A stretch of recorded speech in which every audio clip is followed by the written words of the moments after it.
Station Ghanpur కి BRS అభివృద్ధి చేసింది ఏమీ లేదని కాంగ్రెస్ అభ్యర్థి సింగపురం ఇంద్ర ఆరోపించారు. జనగాం జిల్లా రంగరాయగూడెంలో ఆమె ప్రచారంలో పాల్గొని మాట్లాడుతూ రంగరాయగూడానికి కనీసం అంబులెన్స్ పోవాలంటే రోడ్డు సౌకర్యం కూడా లేదన్నారు. ఇలాంటి పరిస్థితుల్లో బీఆర్ఎస్ పార్టీ పాలన కొనసాగుతుందని ఆరోపించారు. ఒక ఆడబిడ్డ కాన్పుకి అంబులెన్స్ కూడా రాని రంగరాయగూడెం ప్రజలు బీఆర్ఎస్ పార్టీకి ఎందుకు ఓటేయాలని ప్రశ్నించారు. పెద్ద పెద్ద మాటలు మాట్లాడే కడియం శ్రీహరి రాజయ్యకు ఈ ఊర్లు కనిపించడం లేదా అని అడిగారు.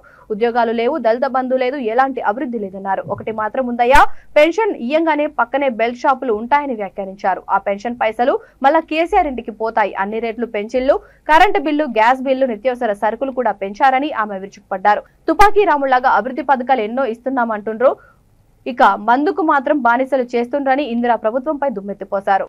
ఉద్యోగాలు రాలేదు, కొత్తగా నిరుద్యోగ వృత్తి రాలేదు.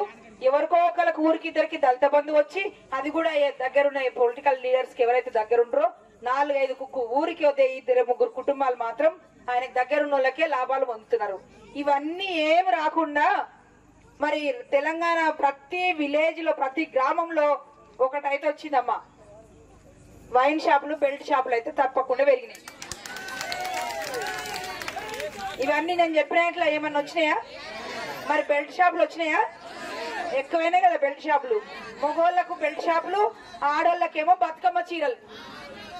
బతుకమ్మ చీరలు ఇవ్వడము, ఇవేంటి మగోళ్లకు వైన్ షాపులు. ఈ రెండు తప్ప కొత్తగా ఏమన్నా వచ్చినాయా మనకు?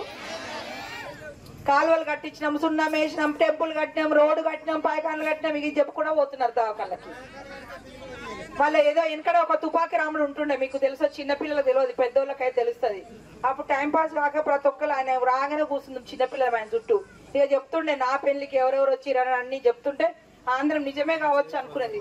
అట్లా చెప్పిండు. బిడ్డ వచ్చేయడం అంటది, అల్లుడు వస్తే ఉంటే మా బిడ్డ వచ్చే 1 వారం రోజులు ఉంటది కదా, నేను డబుల్ బెడ్రూమ్ ఇల్లు కడితే నా అల్లుడు నా బిడ్డ ఇంటికి వస్తారని ఎదురు చూస్తున్నారు.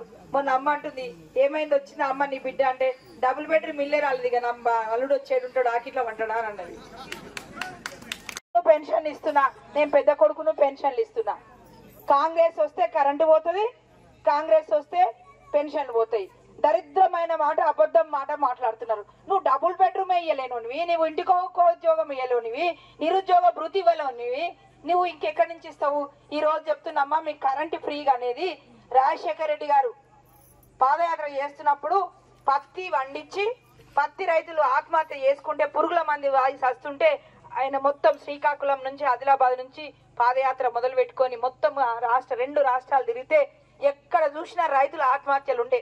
కరెంటు బిల్లు కట్టలేక మోటార్లు వీక్కపోయేది, కరెంటు వాళ్ళు పొలాల కాడ మోటార్లు వీక్కపోతే అప్పుడు రాజశేఖర రెడ్డి గారు వచ్చి ఫస్ట్ సీఎం కాగానే రైతుల రుణమాఫీ మీద సంతకం చేసిండా లేదా మీరు చెప్పండి. రైతులకు ఫ్రీ కరెంట్ ఇచ్చింది మొదలు పెట్టింది ఎవరు?